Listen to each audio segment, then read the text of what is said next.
What is up, guys? It's Killian. Today I'm going to go over my chest and back day. I'm going to show you how I maximize muscle growth while minimizing time. I'm just going to walk through the techniques and the intensity I use, and this is going to be super beneficial, so definitely pay attention. It may be a little slow just because I'm watching the video as I'm talking, but let's get right into it. So I'll go ahead and preface this by all of my sets are in the 8 to 12 rep range. Every single set is taken to failure. I normally don't do warm-ups. You will see during this, I do warm-ups, because I had spinal fusion surgery, so my back is a little bit, I don't want to say sensitive, but I like to make sure there's enough blood in it and not, have any risk of injury. But usually I will not be doing warm-ups, but this is just a warm-up set of pull-ups. Those scapular pulls, I do those just to loosen everything up, get blood into my back, and make sure that my scapula is in the right, my scapulae is in the right place for these movements. But usually I will just do 2/3 of the weight that I do for my working sets, 3 or 4 reps right before I start my working set. But we're already into it. So starting off with a lat pull down. This does not, you do not have to use the same machine. Like, do not think that you got to have this machine. There's probably 4 different lat pull down machines at this gym that aren't cable pull downs. So you can literally use anything. Just start with a pull down movement. I'm going to do 2 sets of this. You can tell at the beginning, I brought my scapulae down so that I could actually keep it in the same spot. And then from there, you're literally just thinking about bringing your elbows to your hips. Super easy. It's really hard to mess this up. But focus on the intensity that I'm using. Focus on how focused I am on every single rep. Like, I'm not just getting through the set. I'm not swinging. I am fully focused. I am thinking about bringing my elbows to my hips, getting as much blood into my back as I can.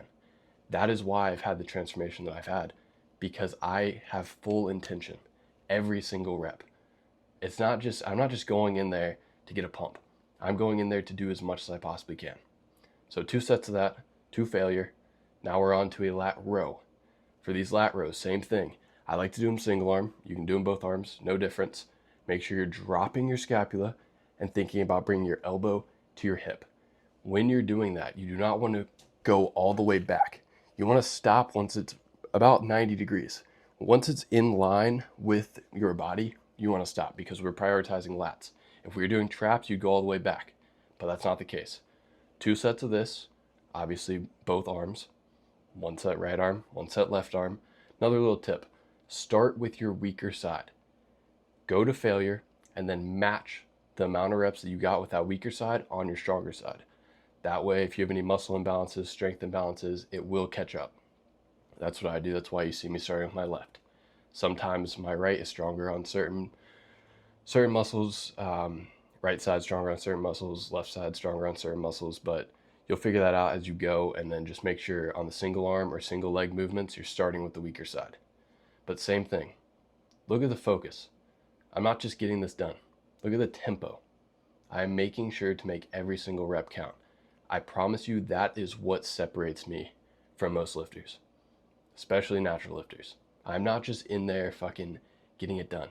I'm making sure every single rep counts. You guys need to be doing this. I have all my clients do this.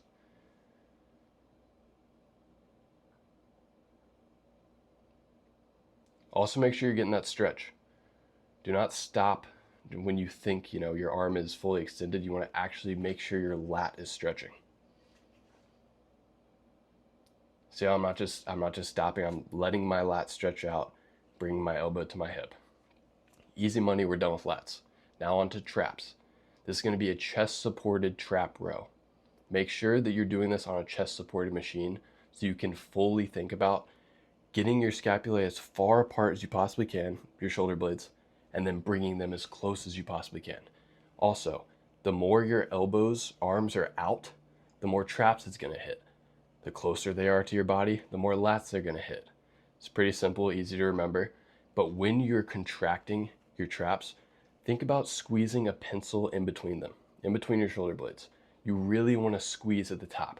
And then as you're going down, you want to think about separating them as much as you possibly can. This is going to make sure that you're hitting your traps and not your lats. Should be pretty easy if your elbows are out, but that's just another little mental cue to keep in mind. Same thing though. Look at the intensity. Look at the focus. I'm not just getting through it. This is what every single set looks like. Every rep, I make sure that I make it count. I'm not wasting time. Every time I'm in the gym, I don't see any other person, even in this bodybuilding style gym, I don't see anyone with as much focus as I have. I'm not trying to hype myself up. I'm just saying, you want to make this shit count. That's why I've had the transformation that I've had. Now onto a upper back row on the Smith machine. This is kind of like a variation between a front raise and just a normal barbell row, but I found that this works the best for my upper traps rather than doing just a shrug. You will see once I fail on these, I turn it into a shrug. So I still do that to failure. By the way, all of these are 2 sets. Every single one of the workouts I do 2 sets in the 8 to 12 rep range going to failure. I track all my lifts so I know what weight I need to hit, what I need to beat each time. It doesn't happen every single time, but at least I know I'm not getting weaker. I know I'm progressing. That's how you grow muscle. You have to progressive overload. Pretty simple. I have a video of that on my YouTube, going over that whole thing. I actually send it to every one of my clients before we even start our program because I want them to know that is the most important part. You've got to be training hard. You've got to be progressive overloading. It's pretty easy. You just got to do both. Now, this is optional. You could get away with the 2 sets of each that I've already showed you. It would be 8 total, 4 for traps, 4 for lats, but I wasn't rushed for time. So I would say that if you were to just do the 8 that you saw before, you could get that done in 30 minutes.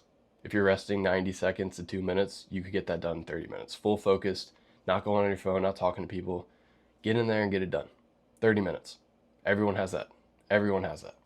But I have the time, so I like to finish it off with some kind of lat pullover variation. Most people are not going to have this machine. This is pretty rare. Luckily, this gym is full of like old school machines, like Tom Platt style machines. It's honestly insane. I guess like golden era. You can't just say Tom Platts, but I love this. I absolutely love this. Wasn't a big fan of cable pullovers ever, really. So this has been first time I've really introduced a pullover into my split. So you don't need it. You absolutely don't need it, but it's nice to finish them off. Make sure you get as much blood in there as you can. I wish that I did a pump check after this, but my whole point of this video is to show you that you can get a fucking crazy lift in a short period of time. So we'll say 30 minutes for that. Now on to chest. We're done with back. Now on to chest.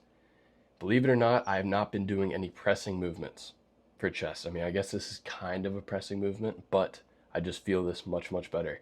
This is also not the rarest machine. You could set this up with a just normal cable stack, bringing a bench over and making sure that you're putting the bench in front of the cables enough so it's not like a fly. It's more of a press and a fly together. But if you don't have something like this, just do an incline dumbbell press or an incline like machine press. That's what I used to do, but I switched to this and I love it. You'll see that I switch over to doing single arm because my right side, because of some back issues, my scapula and shoulder is not in the right place. So when I'm doing like dual arm movements for chest, it just doesn't, my left will give out way before because it's getting hit so much more. So I just go ahead and drop the weight as soon as I get to failure and go to failure with my right. Since I've been doing this probably about a year and a half, it's been able to catch up size-wise, but not strength. So you can't really tell the difference when I'm flexing or anything, but the strength still hasn't, got all the way there, but this is huge. So if you have a weaker side, I highly recommend doing a little drop set, going to failure with it. Now, onto a pec fly on the pec deck machine. I like to do these single arm. Most of my chest movements, most of my movements in general, I do single arm. I can focus a lot better if I'm doing one side at a time, and it just leads to, a lack of muscle imbalances and strength imbalances. It's better for me. So I highly recommend doing it, especially if you have a lacking muscle group. Go ahead and try doing a single arm. See how you like it. But I highly recommend it to all my clients. Most of them do this if they have the time, but obviously it would cut the time in half if you're doing both at the same time. But still, with doing these single arm, I get chest done in like 20 minutes, 25 minutes. So 30 plus 25, 55 minutes. Bro, come on. 5 minutes, 10 minutes for posing, you're out of there. In and out, an hour. Easy fucking money. And you can see that I put these on my forearm. I just feel it better. If you've never done that, I highly recommend trying it.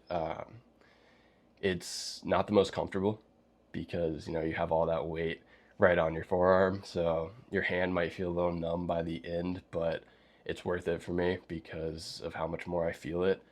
The handle is fine. It's just, you've got to remember that when you're doing chest, the whole point of your chest is to bring your bicep to the center of your body. So if you're holding the handle and you're just like stopping right here or like getting it here, but this isn't like this, you're leaving so much on the table. You want to actually make sure that your bicep is coming to the center of your body. The reason I do it like this is because it's easier for me to think about that. It's easier for me to pretend that it's my bicep coming here. My hand isn't even in the equation. Not even thinking about my hand. Just thinking about getting my bicep to the center of my body. I think I've said that 8 times. Simple though, simple. Now on to the lower chest. I've been neglecting the lower chest. I used to only hit upper chest and mid. So since I found this machine, which is awesome, I've been doing it. Absolutely love it. Same thing. You can see my biceps. That's my main focus, is getting my biceps to the center of my chest. It's okay if your arms bend when you're coming back. It's almost better because it's easier for you to focus on what your chest is actually supposed to be doing. You guys are probably not going to have this machine. So I would recommend the best alternative would to be get in one of the cable towers, like cable stacks, get aligned with the cable and stand up as straight as you can and just think about bringing your biceps to the center of your chest. It's really that simple, but I wouldn't keep your arms completely straight the whole time when you're doing it. I would make sure that you're bending them and then bring your biceps together. Easy. Little posing sesh to show you all that I know what I'm talking about. By the way, I've only been lifting for about 3.5 years. So I built this physique naturally in 3.5 years by following these principles. Intensity over being fucking fancy. Find the exercises that you like, stick to them, progressive overload, hit your protein, hit whatever your macro goals are. Easy. Super fucking easy. But I hope y'all enjoyed this because this was super easy to make. So it required like no editing whatsoever. If y'all did like it, let me know because I'll do one of these for each one of my days. Or if you have a specific day, like right now I'm doing chest and back, shoulders and arms, legs. But if you want to see a full pull day or a full push day, I can easily switch it up for y'all. No issue. But just let me know. Hope y'all enjoyed. I will see you next time.